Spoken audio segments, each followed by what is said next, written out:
Eskerrik asko eta ongi etorri, bidon txutxo elkartu ditugu, batetik Juana Vicenta hola beren bertso pamatuen hasiera ezta, ikintxek entzitun bertsoa jo. Eta gero, José Antonio Eroskinek erako fanango bisita. De saludo, juntado dos piecitas, dos versos de Juana Vicenta Olave, que escribió Ikintxek, tan famosos era como al estilo de Marquesa de Nalá, una pista de versos enormes, que la gente aprendía memoria y se leía en los versos papierados. Y un fanamillo de José Antonio Eroski, músico de Zaldivia, pero que vivió toda su vida en Bermeos, como organista, director de coro, director de la banda. Eta hori jarrituko dugu, gogorazten, gutxino famatu eta xelebre ere bai, Aitainak Lazaran. Oin dela 50 urte biltzan. Eta obra ederra egin zituen, eta gora zinaitu bai horrek, bi obra nagusia gogorazten dut, bata Arkaitzetan. Arkaitzen, gak imaginatzen du, Arkaitz batutan etzanda dagoela, eta anendaitziko atala da eguzkitean, bigarna urinen segundan, mugimendua, gogorazten du, eta igualna txoriekin. Bigarren obra, lau ataleko, kasko, txorien, lau txoriklase gogorazten ditu. Txintorra, gero zozoa, hirugarrena, txantxangorria, eta zinkoatzeko. Ahora vamos a recordar en dos obras al padre Hilario Aljarano, capuchino, un personaje, en todos los sentidos de la palabra, una vida muy intensa, tuvo que exiliarse a Chile, íntimo amigo del padre García, gran compositor, gran organista, gran violinista, y gran chistulari, y escribió el primer método del chiste. Bueno, este hombre escribió varias obras, de hecho están muy conocidas, y ahora vamos a hacer dos obras de lo mejor que tiene. Primero, Arkaitzetan, él se imagina a sí mismo tumbado en las rocas al lado del mar, y en 3 tiempos pues, escribe sus sensaciones. Primero es Bajo el sol de la mañana, que tiene un COVID tipo impresionista, como dice, que tocará nuestra manisma. El segundo tipo es Uñitan, las olas, y el tercero es Chorieki. Y la siguiente obra, que son 4 tiempos breves, todos ellos, está dedicada ya expresamente a los pájaros, con todas las culturas al pájaro representado por la. En primer lugar es Urrichitorra, o Arrasinola, el pájaro del amor, y el ruiseñor. En segundo lugar, todo lo contrario,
fue al exilio y el hombre se ponía a tocar el piano con la familia argentina y a inventar cuentos. Yo tuve la oportunidad de conocerlo en la infancia, porque en ese nieto y era una maravilla. Una felicidad, no sé por qué. Bueno, pues eso es, ¿no? Gurekin dagoela, normalean duten ez da motil bat. Iruñako konservatorioko ikaslea. Inar ezaun, eta etorrian praktikak egin dira gurekin. Hasi guk ikaleo berekin, termina. Eta hori, bidea bigarren gozagotzen, hori, entzako dugu, joko ditu, biola ez biziko ere txori bat eskenean, aduetako hartzainak zuten ohitura txistuka imitatzen beratz, gero da iten zuen, horako zerbait, berattzen nahorarekin. Eta gero, txalman garrikatu dut ezagunarean, ezagun horren gainean, variazio dut.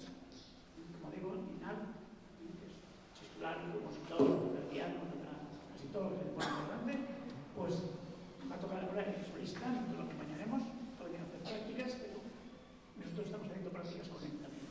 Y va a tocar dos horitas, una también, en fin, como somos un poco pájaros y chistulares, pues también seguimos con aves. Belatza es, bueno, Milano, en fin, Milano se llama. Y los pastores de la salud citaban su vuelo con el silbido,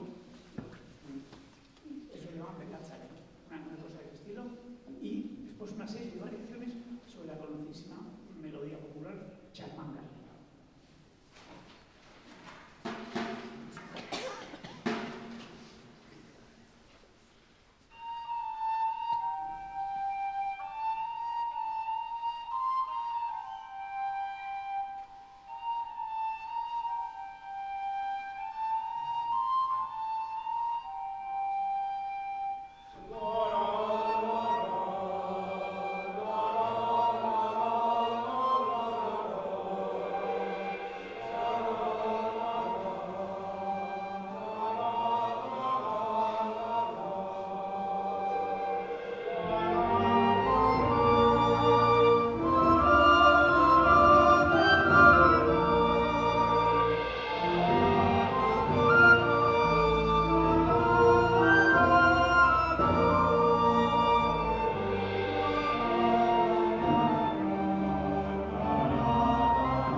gazteak ebatu zen. Amaitu horretik, zine izut, urrengo egatean, hemen izango bera lanoski, izango bera Euskal Eguneotegin doinu zen. Próximo domingo estaremos aquí, ¿no? Estaremos tocando un concierto extraordinario dedicado a las melodías del carnaval vasco. Sería el domingo de carnaval. Ostegunean, kalezeleko bera, horixeko konparsarekin, dantza ospolita izute, horixeko horrek, hoy es jueves, daremos dando una vuelta por todo el barrio, jueves gordo, con toda la comparsa de Orixe, que hemos ya muchos años haciéndola, y es muy hermosa. Eta bukatzeko, zoratu behin, jantean, inauteriko, dian ere berezi izango da, diko dugu, Luis Udacio Lazanaren omenez, Donostiako ume txistularien comparsa. Por la mañana tocaremos con un grupo grande de chistulares amigos la diana de la comparsa de niños chistulares, que yo, un amigo ya fallecido, Luis Udacio. Bueno, bukatzeko nun, bertso doinu batzuk oso ezaguna dituzte, du kantatzen ere zu. Ezten da, limosnatxo bat. Gaur egun ja, jende asko pasatzen da, eskale baten ondoan da ez da eusetik hori egiten, ez du bidatu ere egiten. Beti gonda tradizio ondia, eskale laguntzeko bat. Zer egin postu bat.